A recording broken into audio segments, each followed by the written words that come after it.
1960년대 미국 정체불명의 연쇄살인마가 북부 캘리포니아를 공포에 몰아넣었습니다.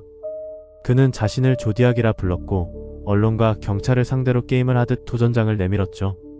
암호가 포함된 편지를 보내며 자신이 누구인지 맞춰보라고 했고 경찰을 조롱하며 계속해서 살인을 저질렀습니다. 하지만 수십 년이 지난 지금도 그의 정체는 밝혀지지 않았습니다. 오늘은 미국 역사상 가장 악명 높은 미제 사건 중 하나, 조디악 킬러에 대해 이야기해보겠습니다. 조디악 킬러의 첫 번째 공식적인 살인은 1968년 12월 20일 캘리포니아주 베니시아에서 발생했습니다. 당시 고등학생 커플이었던 데이비드 패러데이와 베티루 젠슨은 차를 타고 외딴 도로로 향했습니다. 하지만 누군가 그들을 따라갔고 차량 근처에서 총격이 발생했습니다. 베티루 젠슨은 5발의 총을 맞고 그 자리에서 사망했으며 데이비드는 머리에 한 발을 맞고 쓰러졌습니다. 현장에는 강도나 성폭행의 흔적이 없었으며 단순한 범죄라고 보기엔 이상한 점이 많았죠. 경찰은 사건을 조사했지만 별다른 용의자를 특정하지 못한 채 사건은 미궁에 빠지고 맙니다. 1969년 7월 4일 독립기념일 밤, 다르렌 페린과 마이클 마고는 약속을 마친 후 로맨틱한 시간을 보내기 위해 한적한 주차장에 차를 세웠습니다. 하지만 갑자기 한 남자가 그들에게 다가왔고 손전등으로 얼굴을 비춘 뒤 총을 난사했습니다. 마이클은 총 4발을 맞고도 기적적으로 살아남았고 범인의 얼굴을 목격했습니다. 그는 경찰에게 이렇게 증언했습니다. 30대 남성, 약간 통통한 체형, 짧은 금발머리와 안경을 썼으며 키는 175cm에서 180cm 정도로 보였다. 이것이 바로 조디악 킬러의 유일한 목격자 진술이었습니다. 이후 얼마 지나지 않아 샌프란시스코 크로니클, 샌프란시스코 이그제미너 등 3개의 신문사에 정체불명의 편지가 도착합니다. 보낸 사람은 자신을 조디악이라 칭하며 자신이 연쇄살인을 저지른 범인이라고 주장했습니다. 편지에는 408개의 암호가 포함된 암호문이 함께 동봉되어 있었고 만약 신문사가 이를 게재하지 않으면 더 많은 사람을 죽이겠다고 협박했죠. 얼마 후 한 고등학교 교사 부부가 암호를 해독하는 데 성공했습니다. 나는 사람을 죽이는 것이 즐겁다. 그것은 사냥보다 더 재미있다. 인간은 가장 위험한 동물이다.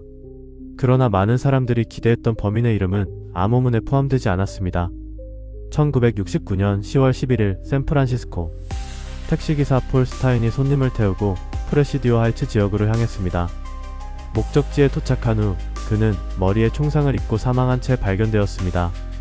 이 사건은 처음에는 단순 강도 사건으로 처리될 뻔했지만 며칠 후 조디악 킬러가 신문사에 보낸 편지에서 폴 스타인의 셔츠 조각을 동봉하며 자신이 범인임을 주장했습니다. 경찰이 범인을 잡을 절호의 기회를 놓친 이유는 신고 당시 목격자가 범인을 흑인 남성으로 잘못 진술했기 때문입니다. 당시 경찰관들은 백인 용의자를 지나쳤지만 제대로 신원 확인을 하지 않았죠. 이 실수로 인해 조디악 킬러는 또다시 사라져버렸습니다.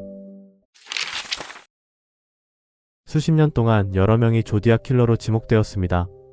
가장 유력한 용의자는 아서 리 앨런이라는 남성이었습니다. 그는 마이클 마고가 증언한 범인의 인상착의와 일치했고 조디악 킬러가 사용한 타자기와 같은 모델을 소유하고 있었으며 친구에게 사람을 사냥하는 게임을 해보고 싶다는 말을 했다는 점 때문에 의심을 받았습니다. 하지만 경찰이 그의 필적을 분석했을 때 조디악의 편지와 다르다는 결론을 내렸고 1992년 그가 사망하면서 수사는 종결되었습니다. 2021년 더 케이스 브레이커즈라는 민간 수사팀이 게리 프랜시스 포스트라는 남성을 유력한 용의자로 지목했지만 공식적으로 인정되지 않았습니다. 조디악 킬러가 보낸 암호문 중 일부는 2020년에 와서야 해독되었습니다. 한 연구팀이 G340 암호를 해독한 결과 내용은 이렇습니다. 나는 TV쇼에서 보던 것처럼 무섭지 않다. 나는 죽음의 노예로 가지 않을 것이다. 하지만 여전히 풀리지 않은 암호가 남아있으며 조디악 킬러의 진짜 신원은 미스터리로 남아있습니다. 조디악 킬러는 1974년 이후 갑자기 사라졌고 그의 정체는 밝혀지지 않았습니다. 그가 사망했을 수도 있고 신분을 감춘 채 살아가고 있을 수도 있죠. 수십 년이 지난 지금도 FBI와 수사관들은 그의 정체를 밝히기 위해 노력하고 있습니다. 과연 우리는 조디악 킬러의 정체를 알 수 있을까요? 여러분은 이 사건에 대해 어떻게 생각하시나요? 댓글로 여러분의 의견을 남겨주세요. 비슷한 영상을 계속 보고 싶으시다면 구독과 좋아요 부탁드립니다.